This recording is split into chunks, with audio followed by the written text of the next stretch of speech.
Okay, boys and girls, keep it where it is. I know you're going to love this program. Okay, this is our second one. Let's go.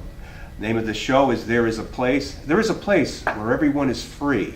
There's plenty to do and plenty of things to see. There is a place where all the kids wear nice clothes and shiny shoes. At this place, there is no market economy, and money is hardly ever used.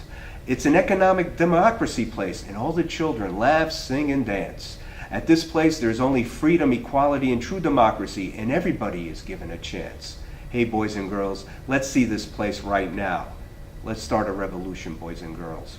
Okay, let's get on with the show. Let's start a revolution.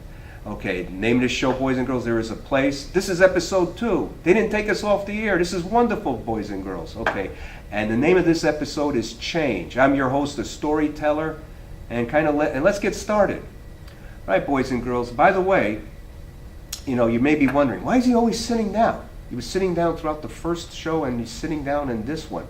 Well, boys and girls, you'll mostly see me sitting down. I'm 97 years old. And so, I don't have the energy to stand up for a lot of the show. That does tire me out. So I will be sitting down most of the time, if not all the time, when I do these shows. Now, you may say, I don't look 97. We have a great makeup artist, boys and girls. 4 hours in the makeup room. That's why I look like this. Okay, if you saw me in real life, you don't even recognize. I don't look anything like this in real life. This is a costume I'm wearing, boys and girls.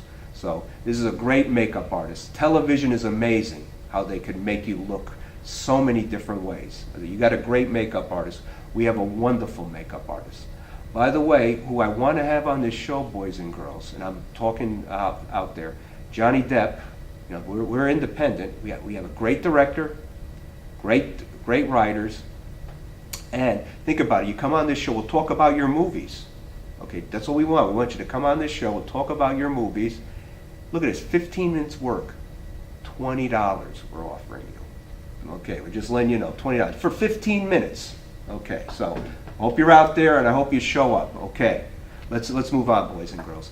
Now, factors, we're going to talk about change. Factors that cause organizations. What I mean by organizations, boys and girls, groups, societies. How do they change?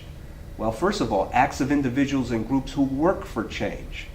Okay, in other words, take someone like Martin Luther King. He made some major changes. He was an individual. Through peace, we're learning through him, boys and girls. We're going to make a major change through peaceful tactics. We're going to do more peaceful tactics than what Martin Luther King did. But he worked with other individuals, and they set up a movement, and they worked for change. The change they did, they set up the Civil Rights Acts were passed because of Martin Luther King. Eventually, we got out of the Vietnam War.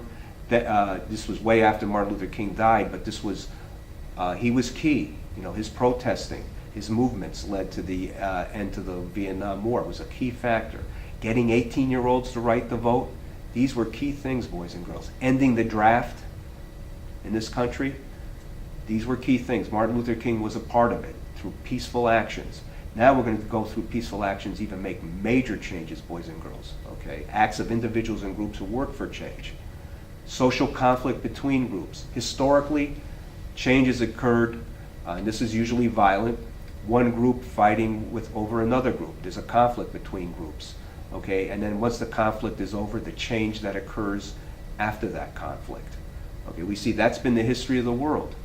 If we look at the last 5,000 years, boys and girls, there's only been, if you look at the whole world the last 5,000 years, maybe just 100 years of peace throughout the whole world. Okay, there's a lot of conflict in the world, and there's a lot of change that occurs after the conflict. By the way, have you ever noticed, you ever watched the History Channel, boys and girls, and it's always 90% of the time it's a war when they talk about history? Well, that's been our history. A big part of our history has been war and the changes that have occurred after the war. Whether the changes have been for the better, sometimes they have been after the war, and sometimes it's been for the worse. Or sometimes it just stayed the same. But this has been the history of the world, conflict between groups. And conflict a lot of times have led to change. That's been most of the change so far. Influences from outside the organization. When one group meets another group. Now this could be done peacefully. For instance, boys and girls, here's an example of changes. You look at the United States, and you have all these different restaurants. Because all different peoples from all over the world are here in the United States. And you have, for instance, people who are brought up eating non-spicy food, going to Indian restaurants, eating spicy food, going to different restaurants, trying different types of food now that and it's part of their diet. You got people who were once meat eaters, now are vegetarians. They were influenced by different Buddhists or Hindus. Okay, you got people who no longer eat beef or pork. They were influenced by Hindus. They could be influenced by Muslims. Okay, not eating pork. Okay, this is influences from outside the organization. This is what happens. For instance, you have a Catholic priest who does yoga. Okay, that's a Hindu influence. See, even religions get influence from other religions. Isn't that interesting? Anyway, influences from outside the organization. This can lead to change. Different groups sharing ideas. One group does it this way, another group does it that way. They share ideas, they put it together, they come up with a whole new idea. Okay, this is influences from outside. Technology. That's probably going to be major right now. So many changes throughout the world is through technology. We see that technology is now throughout the whole world, boys and girls, and we're becoming more and more similar. Even though we may be different religions, we speak different languages, and we may eat different things, and certain cultural things may be different, but the culture is becoming more and more similar because of the technology. Okay, there's a culture that follows the technology, and that's the same. There's a computers a technology, there's a computer culture, and that's the same no matter where you go in the world. Doesn't matter what the religion is, whether it's Hindu, Muslim, Buddhist, there's a computer culture, and it's the same. Okay, and it's very interesting that the changes that technology influences on people. Okay, changes in population, that's been a major part of change. For instance, think about it, boys and girls. It would seem through the scientific data, we've been around as human beings, we've evolved, but maybe 60,000 years ago, maybe more. And we see that for the first 50,000 years, we were hunters and gatherers. Now, why did we change to farming? Because there were changes in the population. We were so successful as hunters and gatherers, the population grew. And because it grew too big, and the earth could not give us enough food naturally to feed everybody. So we had to figure out how are we going to get more food, and we figured out through farming. Before we would gather fruits, but now we have to plant it. Okay. See, changes in population leads to changes in the type of society we live. Now, from there we were simple farming. Now, once the population grew too big there, we got into advanced farming because we had to figure out other ways of farming, more advanced.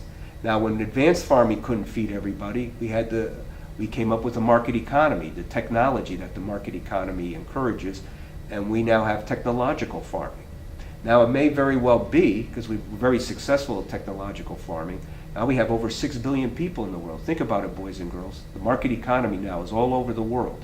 In 100 years, we went from 1.5 billion to 6 billion people.